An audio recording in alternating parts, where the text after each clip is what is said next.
三生万物，怪速进化，怪兽科技公司3周年感谢季。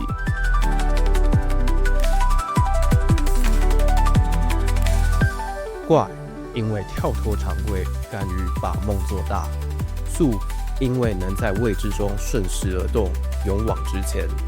3年超过150集深度节目与专家对谈，超过70本商管与人文好书拆解，至今全平台追踪数破32K， 观看数超过4100小时，171天伴你耳边。1生2，2生3，三生万物。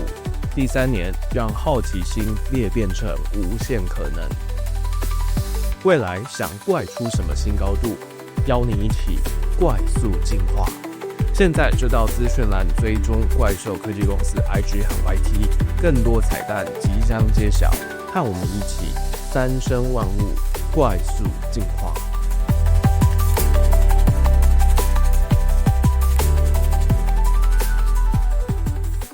Welcome to Monstech Incorporation. I'm your host Noric. Today is a special episode as we're going to talk about the Pathless Path. Actually, I think this topic is quite interesting because nowadays we think a lot about the relationship between work and our life. But sometimes we may feel that, is there anything that I can do with my only the work, or is there anything I can improve myself? But actually people might just wondering and wondering. They don't know what they actually want. So today we have a special guest today to further discuss this topic, the author of the Pathless Path, Paul Miller. And Paul, please introduce yourself first. Thank you for having me, and I appreciate you doing this in English. I always think it's amazing when people are doing things in second language. 我是米保罗. I wrote 无路之路, just published in Taiwan. Also, the Chinese edition just came out last week. So you should, if you speak or read Chinese, you should be able to get it anywhere now. And so my background is I grew up in the US, and for the first 30 years of my life, I think I followed what I call the default path, which is what society expects you to do. And I liked it until probably the final several years of that. It's just this constant me trying to jump jobs, figure out things, and things just fell off.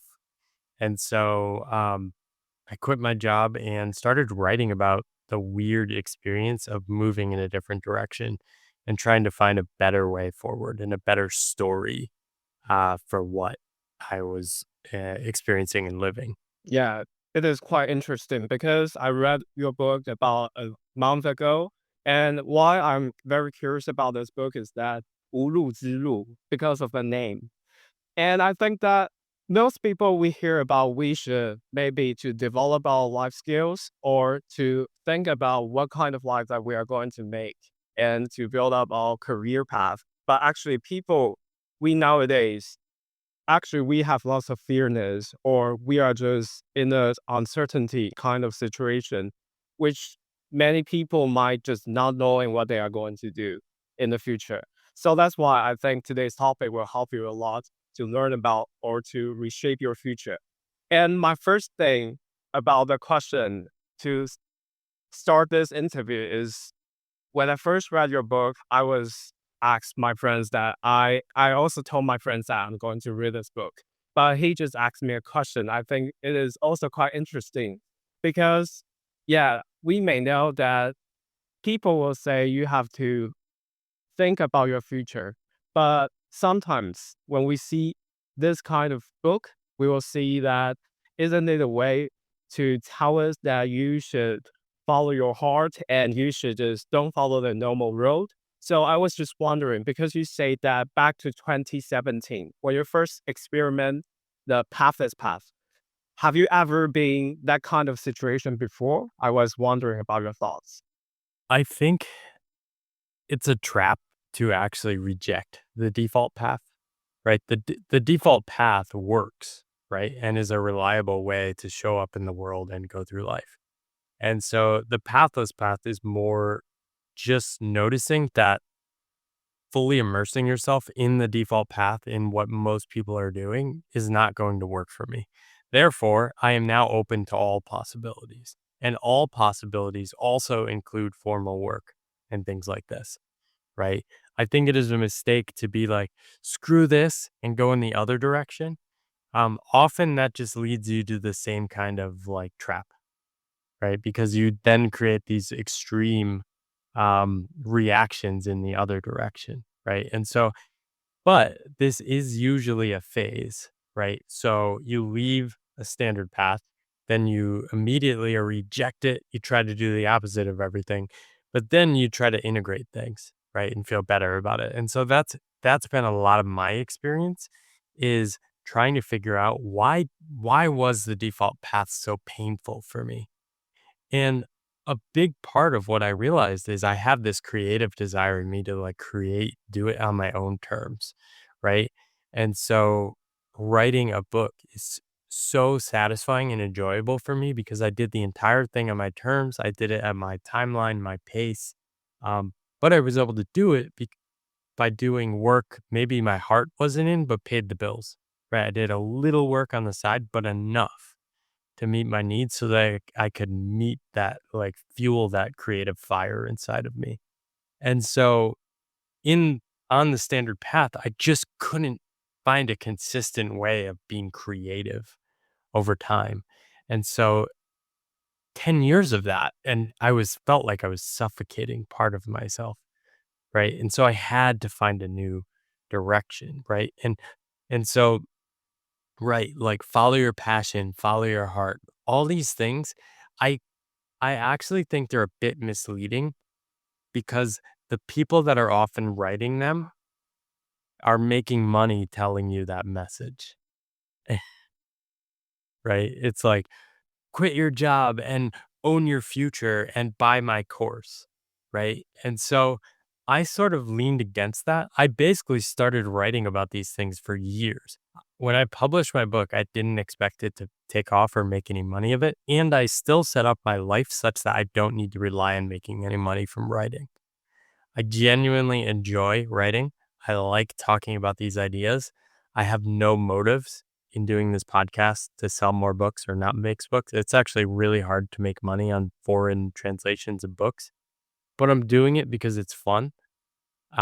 You wrote me a thoughtful email, and it's just really cool to learn about people from different parts of the world embracing different paths. Yeah, actually, it is kind of a it is kind of a diversity kind of situation because, like what you say, we have to to balance it, not just to quit your job or just to think about you should build another future career, but also we need to embrace what embrace to embrace what motivates you and to think about what kind of thing that you do is very happy you have passion to do about.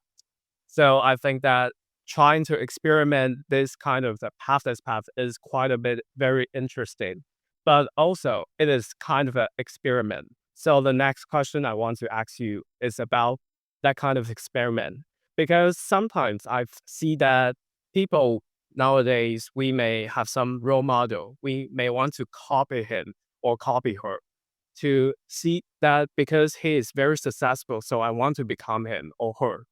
But sometimes we it turns out that we still have to think about what kind of person that we want to be. What is the most motivation of us that we want to do? So I was just wonder about that kind of different energy, that kind of maybe just how to balance it. I think other people are really good as models of proving to you that something is possible, right? So if I see other people like working outside of employment, doing their own path, that is very inspiring in the sense that, oh, okay, that is possible. But then the second harder part is, how do I actually move that in that direction in a way that's aligned with who I am, right? We ultimately can't be everyone else. And so on this kind of path, the one of the biggest traps is comparing yourself to each other because there's so many people, right? There are people like me. You can't be me. But I also can't be you, right? Um I speak some Chinese, but I would struggle to do anything that required a command of the Chinese language. But to you, you have those opportunities. You have those strengths. You also speak English, so you're bilingual. You have these unique characteristics that are aligned with who you are. And so you have to start from who am I? What do I enjoy doing? And how do I put that into the world? Right. Um, a lot of people, we get attracted to two kinds of people. One is like, oh, I really want to be them. Right. Very famous people. Oh, I want what they have. Right. That's just mimetic desire. Right. Most of our desires are like this. We don't want a cool t-shirt until we see somebody else wear the cool t-shirt, right? But the other kind is really interesting, is like other people bother you, right? So it might be a writer that is very lazily writing. They're using AI tools to just pump out like crap. And that might really bother you. But the more interesting thing is the other side of that is, what do you actually care about? Right. So for me, that might bother me because I really care about the craft of writing. And so often the opportunities on our own paths are just to double down on what we actually care about. Okay. Then I also came up with a question that I was also very curious about, is that you say that you love writing, right? And back to your 20 or 30, when people are just not sure about what kind of person who we want to be, because we have to experiment more and to gain more experiences, then we will know what is the person that we want to be. So I'm just curious about, back to your 20, what kind of story brings you here now? What do you mean, specific to writing or? Just about how do you like figure out that kind of conception to just not just copying other people, because we may be not that good at or lack of experiences. Try stuff. So you have to try things, right? Um, Most people don't try any new things ever, right? So you have to figure out some way to try new things, right? You're hosting a podcast. This is the first time you've done one in English, right? You're trying stuff. That's it. That's all you need to do. And then after this, all you do is notice, oh, how'd that feel? Do I want to do more of those or no? And then you just keep iterating from there. I think for me, it started small.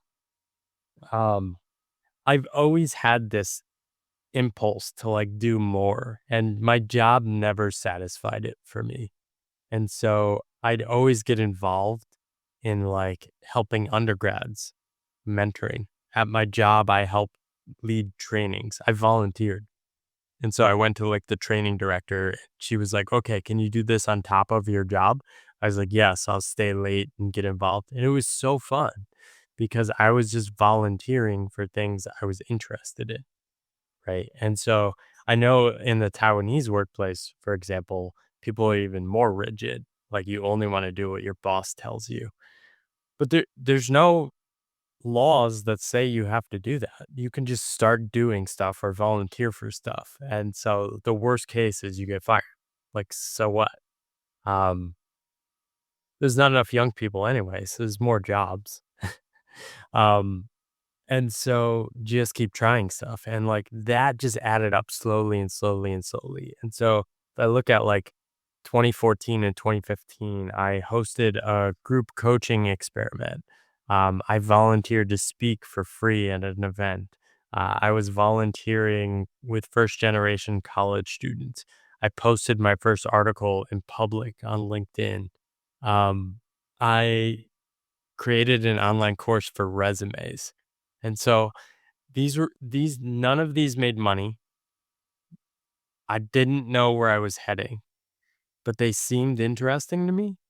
And with each one, I was learning something. And so all of that just adds up over time. This is the really hard thing. You don't know where you're headed, but you can trust that if you are curious about things now and excited to try things now, that energy can be you can keep that energy alive over a long period of time. And that's really what I've tried to do is how do I keep my curiosity alive? I'm super curious.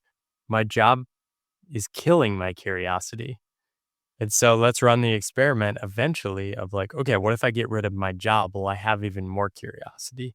That was yes. Okay, this is harder now because I need to make money on my own. How do I get just enough to just keep going? Yeah, especially you say curiosity. I think, especially for me in my age, I'm just 20. Oh, you're in great shape then. You're so much ahead. You're so much further than me. Like I was so lost at like I just wasn't thinking that much at 20. I'm 40. I'm double your age. Oh, that's quite interesting because I think that curiosity also, it's kind of a like soft skill. It also people will think it as a thing that is that really important or is just a thing that people may just to think about is that a concept that really can motivate me. So I was just wondering what is your thought because you think that when you're back to your job, why you will quit your job is just because you think you lose your curiosity. But how did you find your curiosity back again when you step on the pathless path? I think it was more like I spent 10 years in the corporate world, different jobs, grad school, etc. And I was constantly restless. And so I kept jumping from job to job. Okay, maybe the next job I'll feel better. Maybe the next job I'll feel better. And so with each job, I was just noticing I don't feel good. I don't like this. Let's try something else. Right. And so after 10 years of doing that, I had built up some savings and I was like, well, I've kind of run out of options. I can't just jump to my sixth job in 9 years, right? And so I left my job, right? And so I think for me, though, it was just this deep sense that like I'm losing my passion for life and I want to save it. I want to salvage it, right? And so here's what will happen though. You're 20 years old. A lot of people around you are curious and driven right now. Half of your friends will sacrifice that over the next 10 years to fit in.